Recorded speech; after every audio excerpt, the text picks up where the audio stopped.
नमस्कार। प्रस्तुत है शरद चंद्र चट्टोपाध्याय के द्वारा लिखी हुई कहानी लेन देन का तीसरा भाग।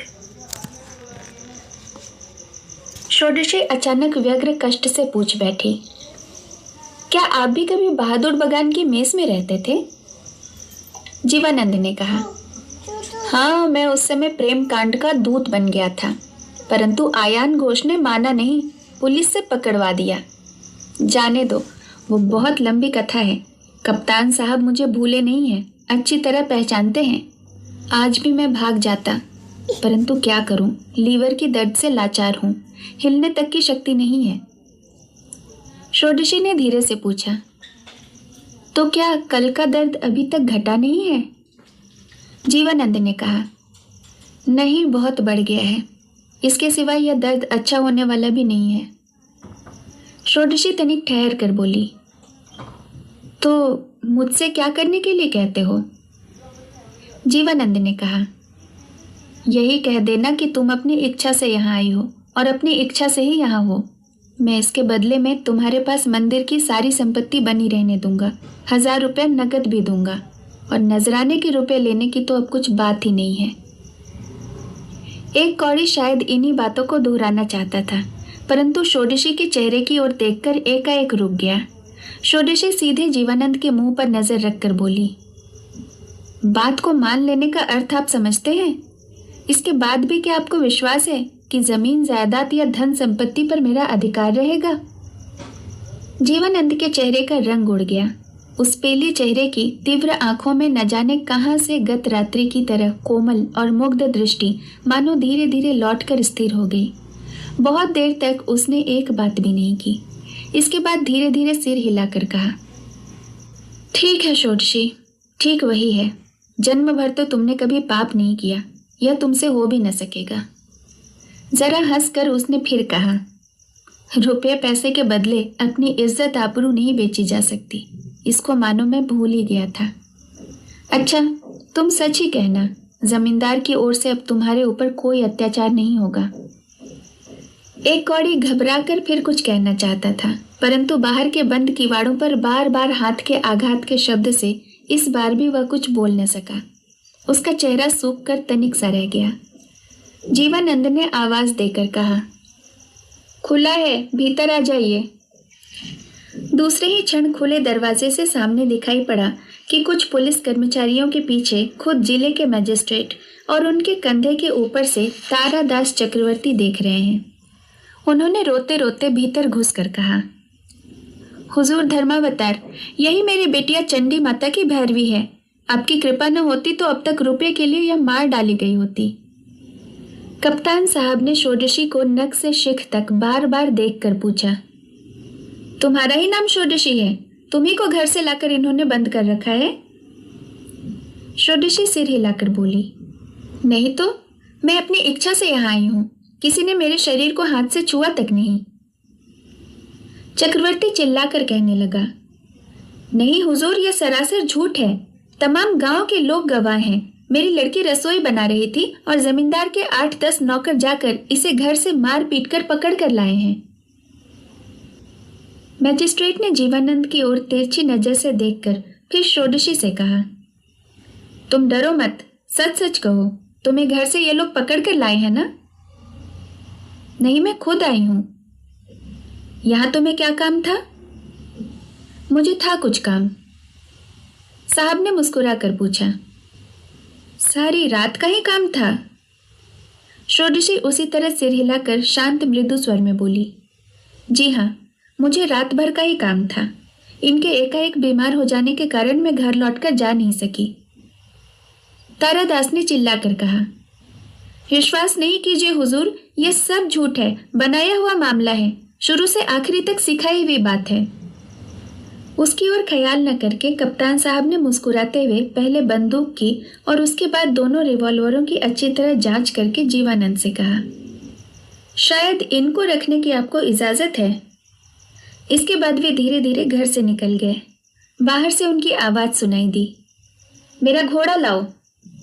इसके बाद घोड़े की टापों की आहट से मालूम हुआ कि मैजिस्ट्रेट साहब मकान से चले गए।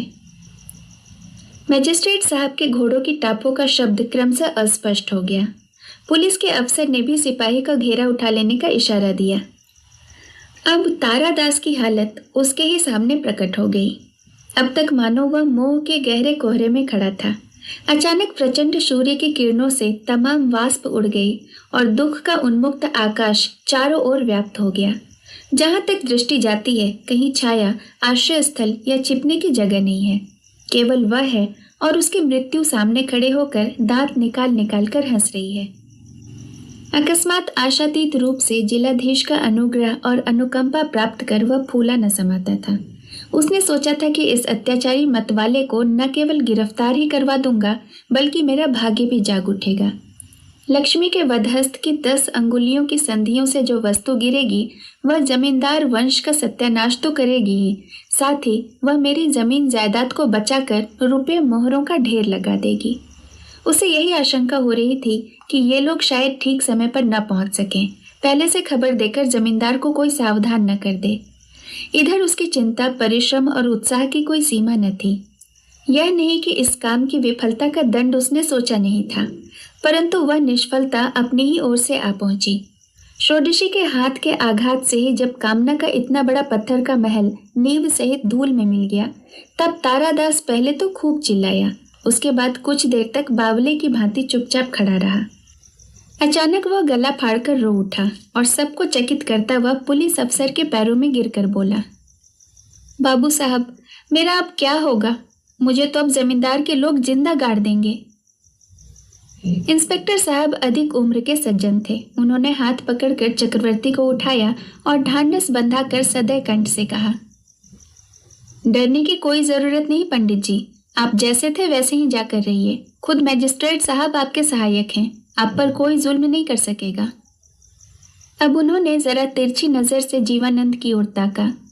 तारादास ने आंसू पोंछते हुए घबरा कर कहा, लेकिन साहब तो चिढ़कर चले गए।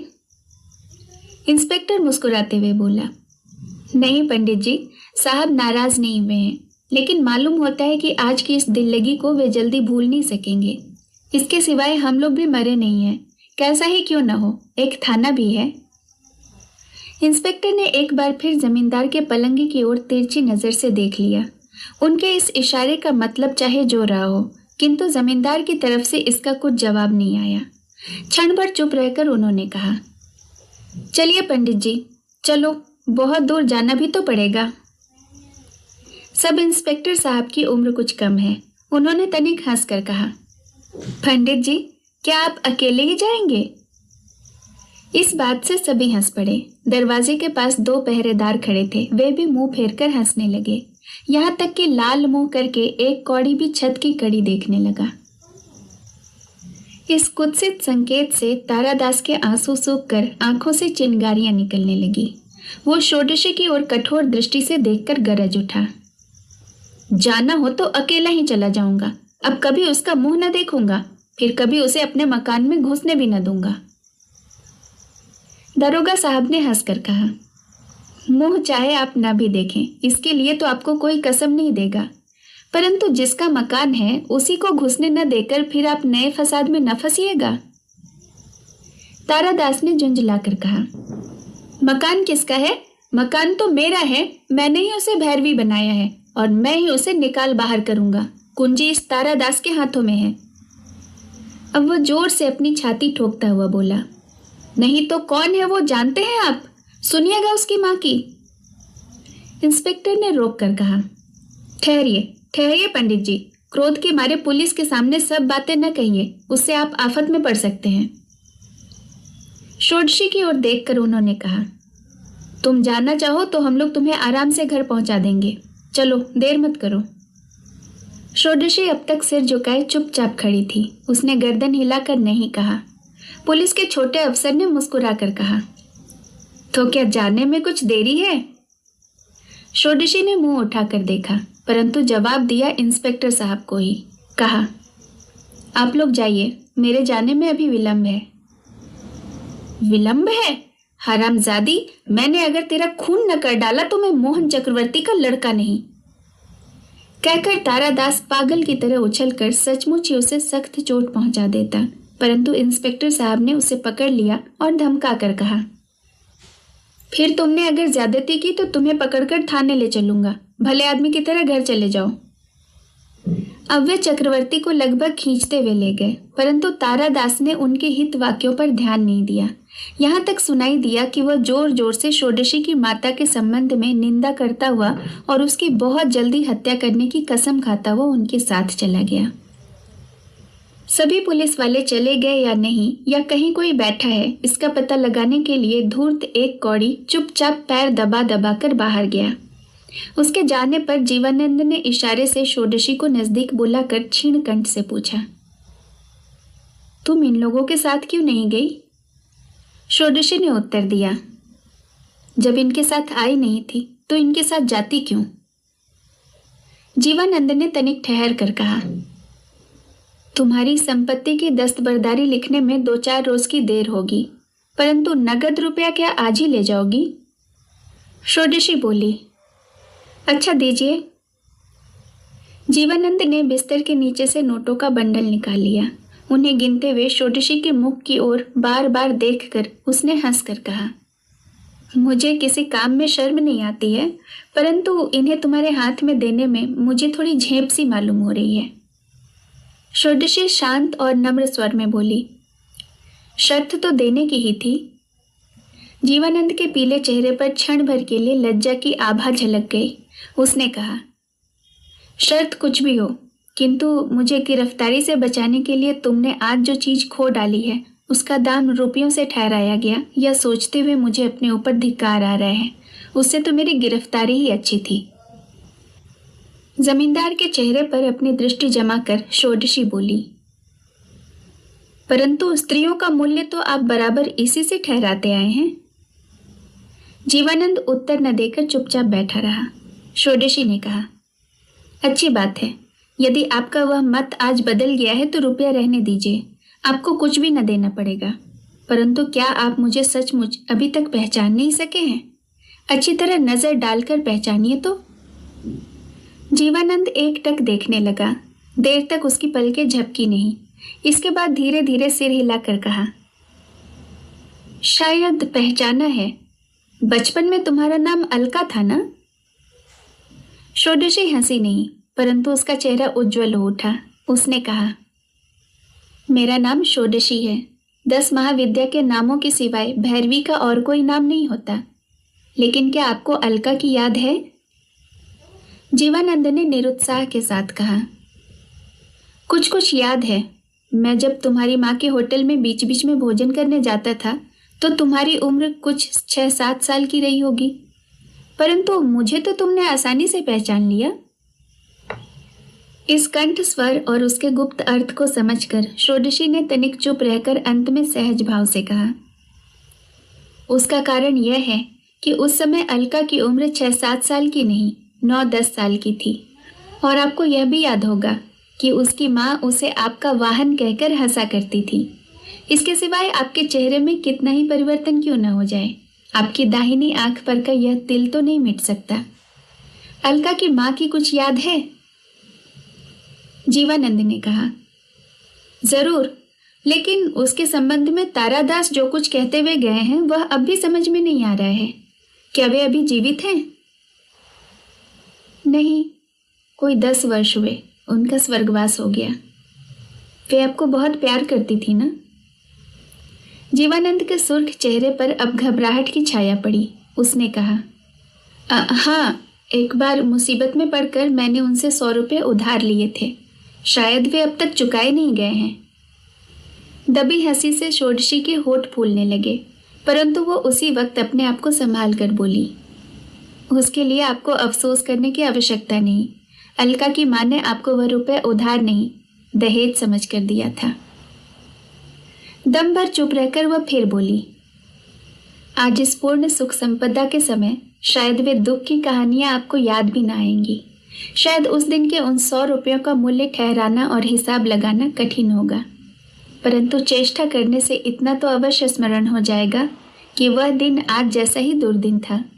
आज षोडशी का ऋण बहुत भारी मालूम हो रहा है, परंतु उस दिन अलका की कुलटा माँ का ऋण भी कम भारी नहीं था। जीवानंद ने दुखी होकर कहा। ऐसा ही समझता, बशर्ते कि वे उन रुपयों के एवज में अपनी लड़की से विवाह करने को मुझे लाचार न करती। षोडशी बोली, विवाह करने के लिए उन्होंने लाचार नहीं किया था, बल्कि किया था आपने। परंतु उन अप्रिय बातों का अब क्या प्रयोजन? आपसे तो अभी अभी मैंने कहा ना कि आज उन तुच्छ रुपयों के मूल्य का निरूपण न किया जा सकेगा। परंतु अलका की माँ की जन्म भर की पूंजी उतनी ही थी। अपनी बेटी के हाथ पीले करने के लिए उसके सिवाय जब और उसके हाथ में कुछ भी नहीं था, तब उन रुपयों के साथ साथ उन्हें अपनी लड़की भी आपके हाथों में सौंपनी पड़ी। परंतु आपने तो विवाह किया ही नहीं, की थी दिल लगी। कन्यादान होते ही जो गायब हुए, उसके बाद कल ही शायद पहले पहल आपके दर्शन हुए हैं।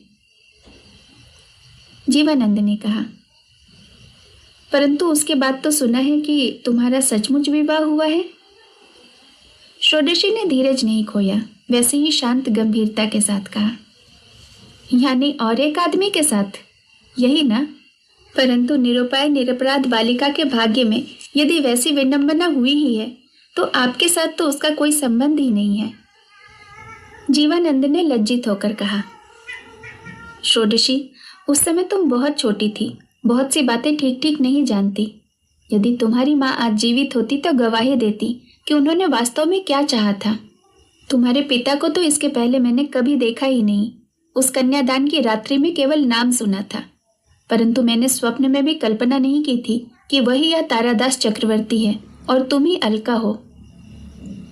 षोडशी तुरंत रोक कर बोली, आज भी तो यह कल्पना करने की आवश्यकता नहीं।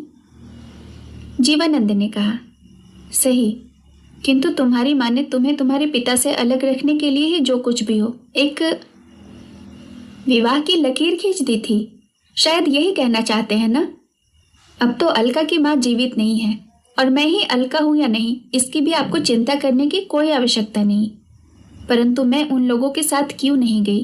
क्यों मैंने अपने सर्वनाश में कुछ कसर नहीं रखी? वही बात आज आपसे कह कर जाऊंगी। कल आपको संदेह हुआ था कि शायद मैं पढ़ी लिखी हूँ। पढ़ना लिखना तो वो एक कौड़ी भी जानता है, सो नहीं। परंतु मेरे जो गुरु हैं, वे कुछ बाकी रखकर दान नहीं करते। इसलिए आज उन्हीं के चरणों में इस तरह से अपना बलिदान करने में मुझे कुछ झिझक नहीं हुई। जीवानंद ने थोड़ी देर तक सिर झुकाए रहकर धीरे धीरे मुंह उठाकर कहा, अच्छा, यदि तुम सच बात को प्रकट कर दो तो। षोडशी तुरंत बोली, कौन सी सच बात? विवाह की बात? वो तो झूठ है, विवाह तो हुआ ही नहीं। इसके सिवाय वह सवाल अलका का है, मेरा नहीं। मैं यहाँ सारी रात बिताकर लोगों से इस कहानी का वर्णन करूं तो इससे मेरी बदनामी का परिमाण घटने वाला नहीं है। परंतु मैं अब उस बात की परवाह नहीं करती। मुझे अब अपने लिए दुख नहीं है, दुख तो आपके लिए है। कल मैंने सोचा था कि आप में असीम साहस है, शायद उसके सामने आपके प्राण भी तुच्छ हैं। परंतु आज मालूम हुआ कि वो मेरी भूल थी। न केवल एक निरपराध स्त्री के कलंक के मूल्य से आज आपने अपने आप को बचा लिया, प्रत्युत एक दिन जिस अनाथ बालिका को अपार समुद्र के बीच में अकेली छोड़कर आप रफू चक्कर हो गए थे, उसे पहचानने तक का साहस आपको नहीं हुआ। जीवानंद ने थोड़ी देर चुप रहकर एकाएक कहा, षोडशी, मैं इतना नीचे उतर आया हूं कि अब गृहस्थ की कुलवधू की दुहाई दूं तो मन ही मन तुम हंसोगी। परंतु क्या उस दिन अलका से विवाह कर बीज गांव के जमींदार के वंश की कुलवधू के रूप में तुम्हें समाज पर लाद देना ही अच्छा होता? षोडशी ने सहज भाव से उत्तर दिया, वो मैं ठीक ठीक नहीं जानती, परंतु मैं यह जानती हूँ कि सत्य की रक्षा उसी से होती है, जिसका सारा दुर्भाग्य जानकर भी उसे हाथ फैलाकर ग्रहण करने में आपने आगे पीछे नहीं सोचा। उसे आप इस तरह छोड़कर भाग न जाते तो आज आपका इतना बड़ा अपमान न होता। वही सत्य आज आपको इस दुर्गति से बचा लेता। परंतु मैं व्यर्थ बक रही हूँ। अब तो आपसे ये बातें कहना निष्फल है। मैं जा रही हूँ। आप कोई चीज देने की चेष्टा करके मेरा फिर अपमान न कीजिएगा। देवानंद ने कुछ भी नहीं कहा। एक कौड़ी को दरवाजे के सामने देखकर वह एकाएक कातर स्वर में बोला, एक कौड़ी, क्या यहाँ कोई डॉक्टर है? खबर देकर बुला सकते हो? वो जो मांगेगा मैं वही दूंगा। षोडशी चौंक उठी। अपने अभिमान और उत्तेजना के कारण उसकी दृष्टि अब तक दूसरी तरफ थी। डॉक्टर है क्यों नहीं सरकार, हमारे यहाँ बल्लभ डॉक्टर का अच्छा नाम है। इतना कहकर एक कौड़ी ने समर्थन के लिए भैरवी की ओर ताका। षोडशी कुछ नहीं बोली, परंतु जीवानंद ने व्यग्र होकर कहा, उन्हीं को बुलवा भेजो एक कौड़ी, 1 मिनट की भी देर न करो। देखो वहां बहुत सी खाली बोतलें पड़ी हैं, किसी से कह दो कि पानी गर्म कर लाए। कहाँ गए सारे लोग? एक कौड़ी ने कहा, मैं वही बात तो कहने आया था हुजूर, पता ही नहीं चला कि पुलिस के डर से कौन कहाँ भाग गया है। तो क्या कोई नहीं है, सब भाग गए? सब के सब हुजूर, एक आदमी भी नहीं है। वे लोग क्या आदमी है सरकार, मैं तो। जीवानंद ने व्याकुल होकर कहा, तब क्या डॉक्टर नहीं बुलाया जा सकेगा एक कौड़ी? एक कौड़ी बाधा पाकर मन में लज्जित हुआ और बोला, क्यों ना बुलाया जा सकेगा सरकार, मैं खुद ही जाता हूँ, अभी तो वे घर में ही होंगे, परंतु गर्म पानी करूंगा तो बहुत विलंब हो जाएगा। इधर सरकार को अकेले। अभी उसकी बात पूरी नहीं हो सकी थी कि भीतर की किसी दुस्सह व्यथा से जीवानंद का चेहरा देखते ही देखते पीला पड़ गया। उसी पीड़ा को दबाने के लिए वो पेट के बल पलंग पर लेट गया और अस्फुट स्वर में बोला, अब नहीं सहा जाता। षोडशी को मानो कहीं गहरी चोट लगी। इतना कातर और हताश कंठ स्वर इस दुर्दांत पाखंडी के मुंह से निकल सकता है? यह मानो उसके लिए स्वप्नातीत है। वास्तव में मनुष्य कितना दुर्बल, कितना निरुपाय है। दुख की पीड़ा के कारण मनुष्यों में कितनी एकता, कितना अपनापन है, यह सोचकर उसकी आंखों में आंसू भर आए।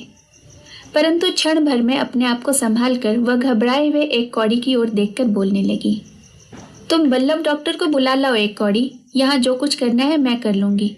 और हाँ, यदि रास्ते में किसी से भेंट हो जाए तो उसे भेज देना, कहना कि अब पुलिस का डर नहीं है।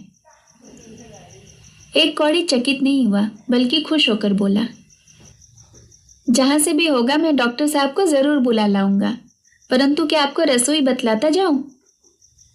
षोडशी ने सिर हिलाकर कहा, जरूरत नहीं है, मैं ढूंढ लूंगी, परंतु तुम किसी कारण भी देर न करो। जी नहीं, मैं बात की बात में आ जाऊंगा। कहते कहते एक कौड़ी झटपट वहां से चला गया। शेष कहानी अगले भाग में। कहानी सुनने के लिए आपका बहुत बहुत धन्यवाद।